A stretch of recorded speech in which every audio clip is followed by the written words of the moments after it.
Hello, friends. Let us study the various parts of the floating carriage micrometer. So, we know that floating carriage micrometer can be used to find the effective diameter of the external threads.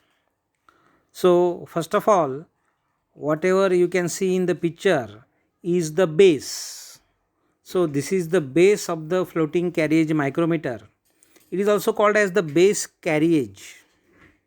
So, carriage is nothing but which can move along a straight line.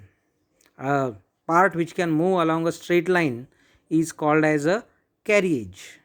So, this base or the base carriage is having two vertical columns or two vertical stands, and there are slots in these vertical stands so that the centers can be properly inserted inside these particular stands, and the centers are aligned along a same line.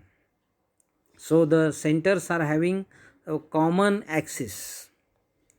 So this is nothing but the base carriage, and you can see the two slots uh, running horizontally, and you can also see the balls which are present inside these slots, so that on this slot another carriage can be kept.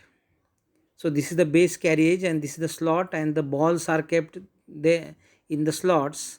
So another carriage, that is the first carriage, can be kept on this particular base. So this is the base, and these balls are being kept, and now the first carriage or the lower carriage is placed. Lower carriage is placed on this particular base, and this lower carriage can also slide in the direction which is parallel to the axis of the thread. So this is the lower carriage. Now on this lower carriage also there are slots, so that the upper carriage can slide on the in the horizontal direction. So this is the upper carriage, and this can slide in the horizontal direction, or say perpendicular direction. So this upper carriage can slide in the direction perpendicular to the axis of the threads. Now this upper carriage is having the stands, two steel rods, which are the stands which act as the stand to hold the wires, right? Now let us see the parts one by one. You can see the how the upper carriage can just float or move in a horizontal way or in a direction perpendicular to the axis of the screw thread. So the job is nothing but having the external threads, and we are interested to measure the effective diameter of that particular component which is having the external threads. So let us use insert one. These are the centers. Okay, so one by one the various parts. This is one of the centers, and this is another center. So we are having two centers. So these centers are being inserted in the slot which is present in the vertical stand, right? So the centers can be inserted, and the centers can be locked also, because in between these two centers we have to hold the job or the component whose diameter is to be measured. Now this is the fiducial indicator. So we are using the fiducial indicator in order to have the constant pressure for measurement. This is the micrometer. Micrometer also is being used. So the job is hold in between the two wires. Two wires are inserted in the threads, and then the anvils. In between the anvils the job is hold, or the component is hold.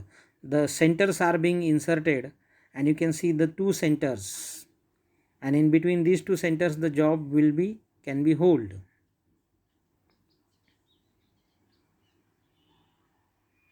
So this is the fiducial indicator.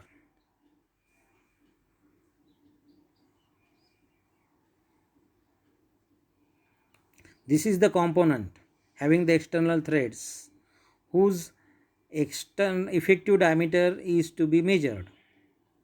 Effective diameter of the external threads we have to measure, and for that purpose we are using this device called as the floating carriage micrometer. So this is the component, this is the job.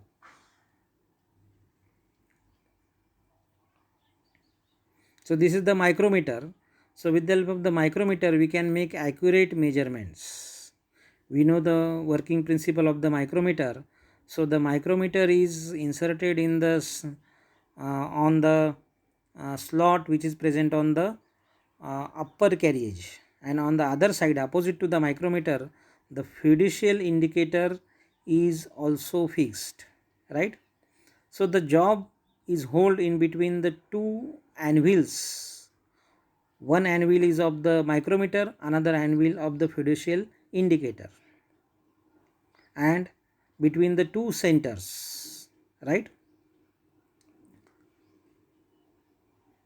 So the axis of the component or the job is same as the axis of the centers, and here you can see that the anvils, first of all the anvils are touching, and we are trying to adjust, we are trying to check the working of the fiducial indicator.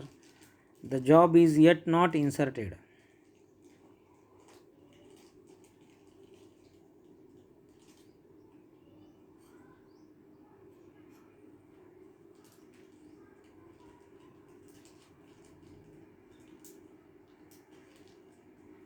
So first of all we adjust the pressure of the fiducial indicator. The pointer of the fiducial indicator should indicate 0. That means there is a optimum that indicates the optimum pressure for measurement, and during every measurement this pointer should be at 0, so that the pressure will be constant for each and every measurement and the accuracy will be maintained.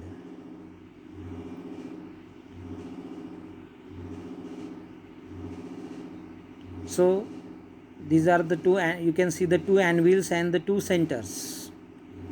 So the job is held between the two centers and the axis of the thread is perpendicular